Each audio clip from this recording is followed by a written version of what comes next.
Hi friends, నమస్తే. ఇప్పుడు మీరు చూస్తున్నది తిరుమల నుంచి తిరుపతికి వస్తున్న ఘాట్ రోడ్లో బస్సులో ఉండి తీసినటువంటి వీడియో.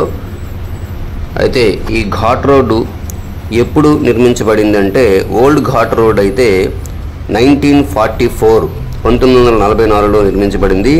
దీన్ని నిర్మించినటువంటి ప్రముఖ ఇంజనీర్ ఎవరంటే మోక్షగుండం విశ్వేశ్వరయ్య. ఈ రోడ్డు నిర్మించడానికి దాదాపు సంవత్సర కాలం పట్టింది. ఇది 19 కిలోమీటర్ల డిస్టెన్స్ కలిగి ఉంటుంది. మరి ఈయన ఈ రోడ్డు నిర్మించడానికి చాలా కష్టపడాల్సిన పరిస్థితి వచ్చింది. 36 టర్నింగ్స్ ఉంటాయి ఈ రోడ్లో. అలాగే కిందకి రావడానికి ఒక రోడ్డు, పైకి వెళ్ళడానికి ఒక రోడ్డు ఉంటుంది. ఓల్డ్ ఘాట్ రోడ్ అయితే 1944, న్యూ ఘాట్ రోడ్ అయితే 1974లో నిర్మించబడింది. ఈ ఘాట్ రోడ్ను అప్పటి మద్రాస్ గవర్నర్ ఆర్థర్ హోప్ ప్రారంభించడం అనేది జరిగింది.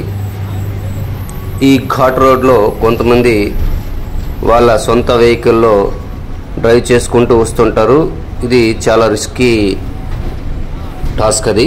ఎందుకంటే ఓన్ డ్రైవింగ్ అనేది ఎంత ఎక్స్పర్ట్ అయినా కూడా ఈ ఘాట్ రోడ్లో అనుభవం ఉండడం అనేది కష్టము.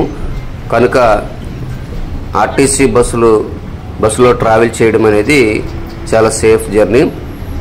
లేదంటే అక్కడ స్థానికంగా వెహికల్స్ కొంతమంది నడుపుతుంటారు, వాళ్ళు డైలీగా నడుపుతుంటారు కాబట్టి వాళ్ళకి ఎక్కడెక్కడ ఎటువంటి టర్నింగ్ ఉంది, ఎటువంటి బెండ్ ఉన్నది అనేది వాళ్ళకి ఐడియా ఉంటుంది కాబట్టి వాళ్ళు కూడా పర్వాలేదు. కానీ మన ఓన్ వెహికల్ మీద వెళ్ళడం అనేది రిస్కీ జర్నీ. కాబట్టి అక్కడికి వచ్చేటప్పుడు మాత్రం అయితే ఆర్టీసీ జర్నీ ఈ సేఫ్ జర్నీ.